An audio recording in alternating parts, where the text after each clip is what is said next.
Okay, so what we do here, I don't really get into the awards and platinum records and all of that stuff. It's more about the stuff we would talk about, you know, backstage and everything.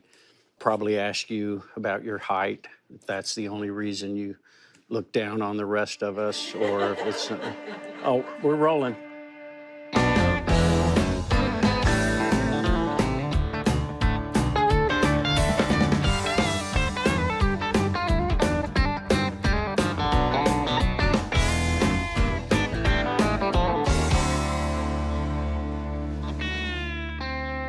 Hello, I'm Clint Black, and tonight I am talking in circles with Terri Clark. Sorry, Terri Clark. Ladies and gentlemen. Thank you. Now I can have that stuck in other people's heads, so they'll say it. I'm talking in circles. See what you did? See what I did? See what you did? She said something backstage, and it ruined me for saying her name forever. Well, it's a true story. Yeah, lots of people call you Tracy. Well, I got called Tracy on a big TV production in Canada for Canada Day. You spend a lot of time in Canada. Yeah, well, I was born there. I have a lot of family there still. So and if they can't get it right, I should be. It's fine if I mess up, because I'm, you know, American and all. American, yes. You guys learned in school that we're just like this place up there, this big gray blob on the map that's above the United States. Yeah, and as long as you get the last name right, you know. So you're playing up in Medicine Hat, right? And then you decide to make the trip down to Nashville. And I know your mom was really supportive of that, right? Yeah. We started out in Medicine Hat, like in Alberta, just me entering talent contests and shows locally. And I would enter these contests, and my mom would put my guitar in the trunk, kind of like hockey moms would do, and cart me around all over to enter these contests to see how far I could get. And a lot of times, you know, you'd start on a local level, and then you'd make it to the next one and the next one. And I entered this contest that led all the way to the Canadian Country Music Awards. Basically, the winner, it was sponsored by the Canadian Country Music Awards, and I wound up in the finals in Calgary, Alberta. You got to sing on the awards? I didn't get to sing on the awards, but I wound up in the final talent contest, and my mom had driven me there, and I was the youngest one there, the youngest How old were contestant. I was 17, and this contest was sponsored by Budweiser. And when we were even in the sound check with the house band for this contest, other contestants were coming up to my mom and me, and they were like, well, we may as well just go home. You're going to just win that. Everybody was telling me I was going to win it. Very supportive, sweet. Everybody was, you know, in it together, but they were giving me so much encouragement. And a lot of them were older than I was. And I played Let the Teardrops Fall by Patsy Cline, and I played Mule Skinner Blues, you know, Dolly Parton. And they came out to announce the winners, and they announced fourth place, and it wasn't me, and third place, and it wasn't me, and second place, and it wasn't me. And I was like, oh my God, I won. First place, it was not me. So this thing was rigged, I could tell. Well, it's an interesting story, and it's pretty inspiring because my mom and I cried all the way back. She was like, I just don't know what happened. I don't know what happened. And we were just heartbroken. And I'm thinking, you know, if I can't do this, how am I going to make it in Nashville? Because my plan was to move to Nashville. You know, it's all I could think about. And fast forward 10 years later, we're at the CCMA Awards, the Canadian Country Music Awards, and I had just won, I think, Entertainer of the Year and Female Vocalist of the Year and Album of the Year and all these awards. Wow. And thank you. But that's not the end of the story. After the awards show, I was at this gala that they hold, this big party where people mingle, and I ran into the president of the Canadian Country Music Awards. And he said, you know, I was one of the judges that night 10 years ago when you were 17 years old, and you thought you lost the contest. And he said, you didn't lose, you were disqualified because Budweiser couldn't have a 17-year-old winner. I said, could have told me then. Yeah. That would have really helped. But to me, the inspiring part of that story is I didn't let it stand in my way. I didn't let it define me. And if I had, none of this would have happened. It all came full circle, and I wound up right back there. It's just, you can't let those things stop you and stand in your way, right? Yeah, rejection's always around the corner. And, yes, you're right. You're right.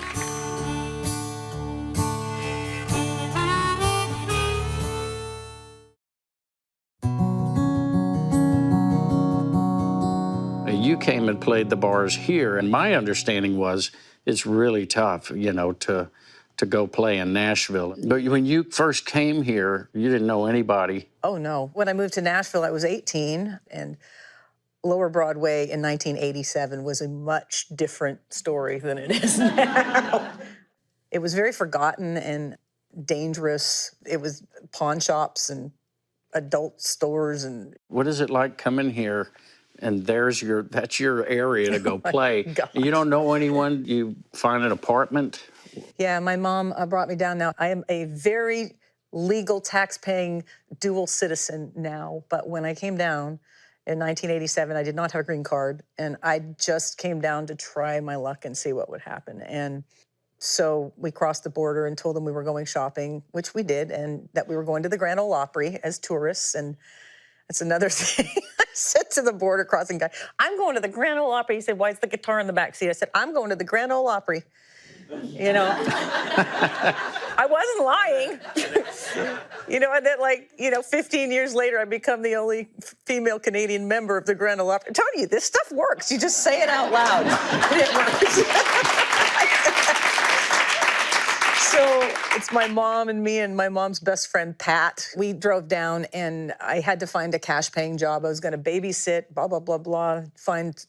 We found a place for me to live with this woman named Bridget, who was 26 at the time, and I was 18 at the time. And she had a toddler and was separated from her husband, and she works the night shift all night at the factory. And I said, I will babysit him, I'll watch him at night for a rent break. And so my rent was $390 a month. And there was a bus route that would take me all the way down to Lower Broadway if I wanted to go to Lower Broadway. And before my mom and Pat had to drive back to Canada, because my brother was 5 at the time, she couldn't stay, we had gone down to Lower Broadway because I wanted to go into Tootsie's Orchid Lounge, because I'd seen Coal Miner's Daughter about 22 times by then. Don't you know? I knew every line of the movie. So I had to go and see Tootsie's, and I was aware of the bar and had read all the history books, and I was just a sponge about country music. And so I wound up on stage singing, and nobody was there. They offered me a job because the place started to fill up and fill in. And so Robert, who is now in charge of Robert's Western World, owned Tootsie's at the time. And so he said to his talent manager guy, he said, hire her. So I could not believe I had hit the big time. I was going to be singing at Tootsie's Orchid Lounge. And the locals were telling my mom, don't let her come down here at night. You'll find her in a dumpster. They actually told her that, don't let her come down here at night. That's how bad it was down there. And so I played 10 to 2 p.m., 10 a.m. to 2 p.m. Big money those hours. Favorite singing hours. Yeah. But the $15 a day cash helped with my my peanut butter and bread. So was that your only gig down there in the Broadway area? That was my only gig in the Broadway area. And then I went up to Demumbrian to try out this Gillies. There was a Gillies. I remember that. In the center of the thing. They had this beer garden outside. It's kind of the same story I had. I was playing every conceivable. Yeah. They have electricity and they'll let me sing.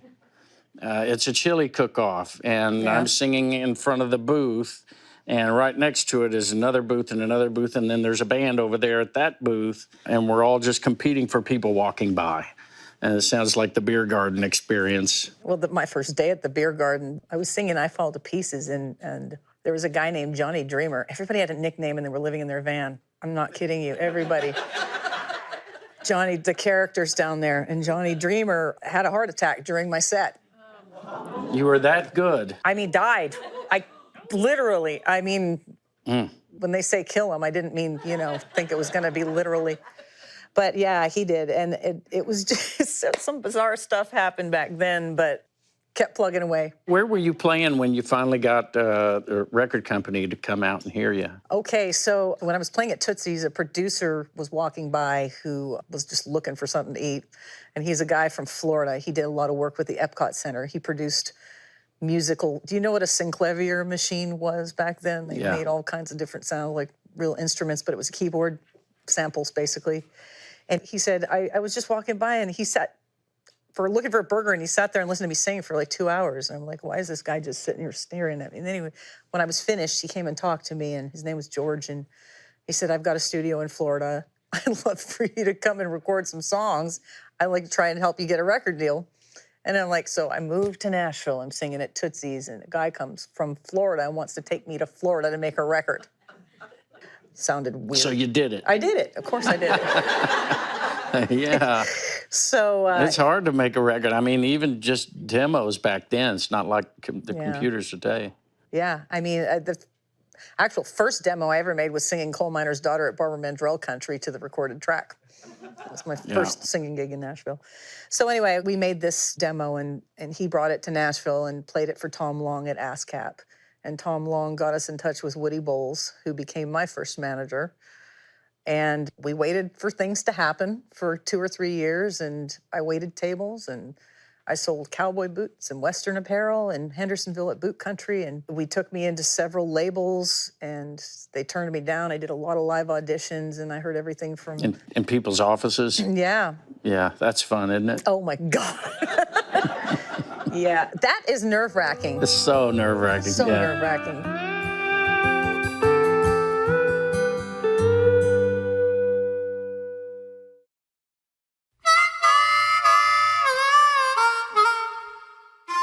So songwriting, I kind of went through my walk through the valley of the shadow of death as a songwriter with RCA.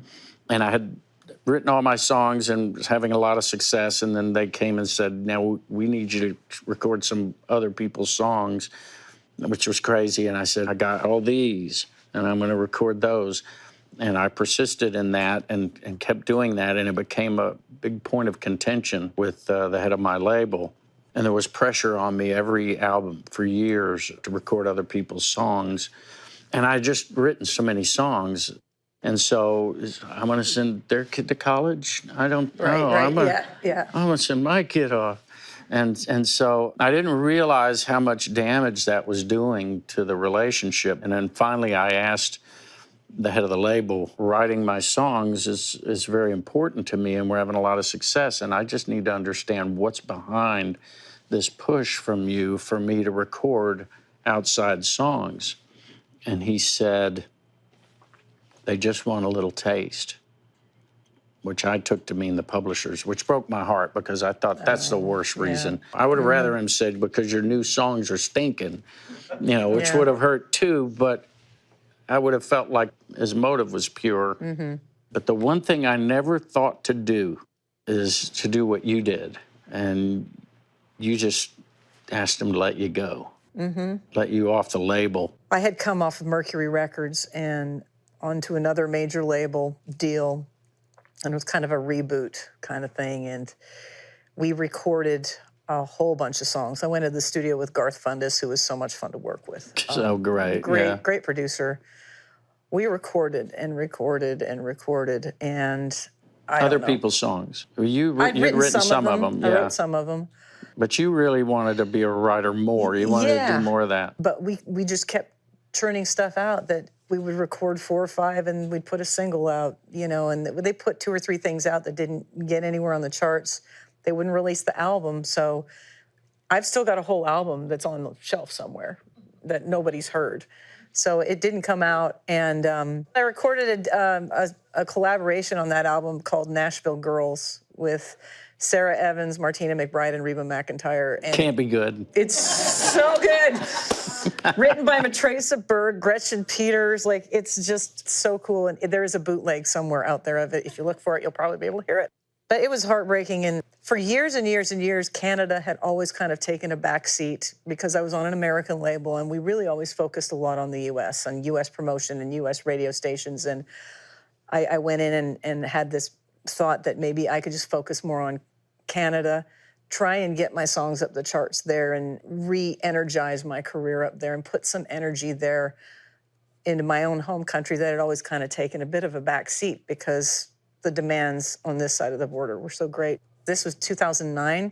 So I went into that label we're talking about, and I said, we've been sitting on this album, and I've been recording for 3 years, and I just feel like I'm spinning my wheels. My fans haven't heard anything new, haven't had any new recordings in 3 years, and I can't keep throwing stuff at the wall and just sitting here stagnant. So can we just part ways and I'll focus on something else, but I have to make a record. And graciously, they allowed me to re-record a lot of the stuff that I had recorded on that album that's sitting on the shelf. Not all of it, but a few of those songs. And I produced it myself, and it's called The Long Way Home, and it was my first independent record, and I had a few hits in Canada with it, and EMI US actually picked it up and released it digitally, and so that was kind of the beginning of the next phase that was more focused on my Canadian career. It's surprising he let you off the label. And, what a lot of our viewers probably don't know, there are all kinds of restrictions for what you do afterwards for so much time. And re-recording is something that you really can't do for quite a while. Yeah, there are a few of those songs that I was able to take and... Not the one that Matresa wrote, not the Sara and Martina. Trying to get that together again would have been... It was hard enough schedule-wise and everything to get everybody on that one. That's the one that hurts the most. It's just dangling out there somewhere. But, it's part of the heartbreak of the music business. You work really hard on something, you get really excited about it, and then it doesn't always work out the way you want it to. But I feel like you got to try and look at closed doors as another one's going to open, and instead of looking at it a roadblock, look at it like an opportunity to do something else.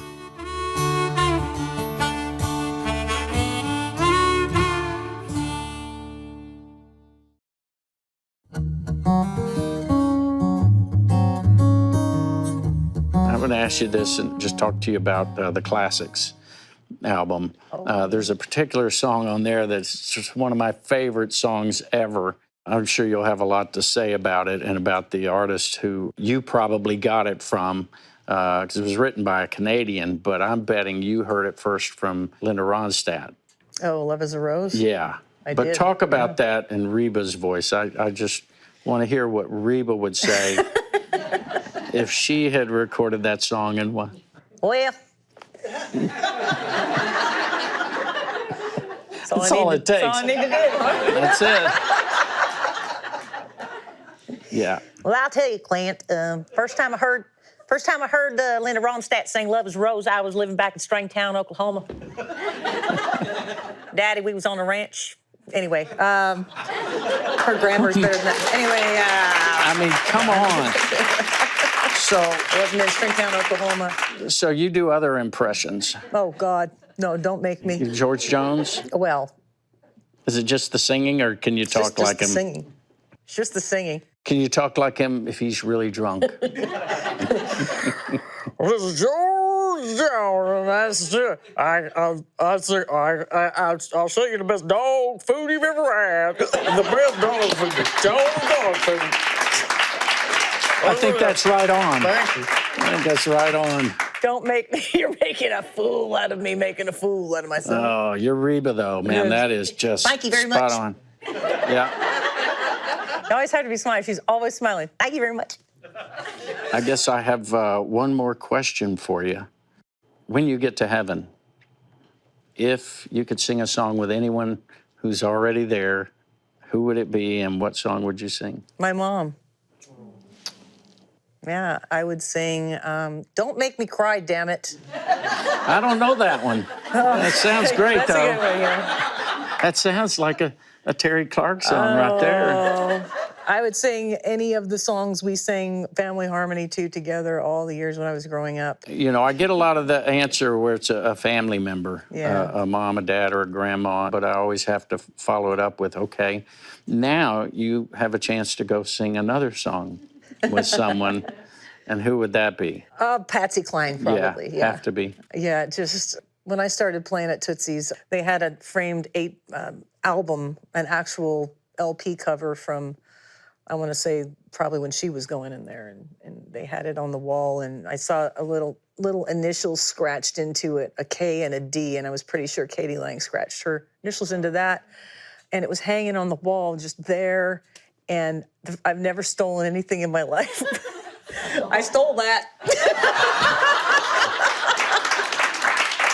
Now they know. Now they know.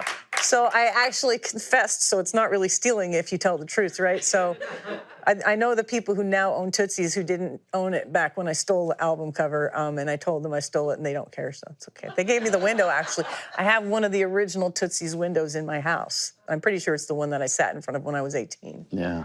So what song would you sing with her? Oh, Sweet Dreams, probably. Yeah? Yeah. I sang that one at Tootsie's every day, probably, when I played there. Lots of Patsy Cline songs. Let's hope that this all happens a long, long time from now. Yeah. Because we like having you here. You're a hoot. Thank you. You're a wonderful So are artist. you. So are you. You're a lot of fun. Thank you for having me. Thanks for being here. Thank you. Terri Clark. Terri, right? It's Terri. Terri. Terri.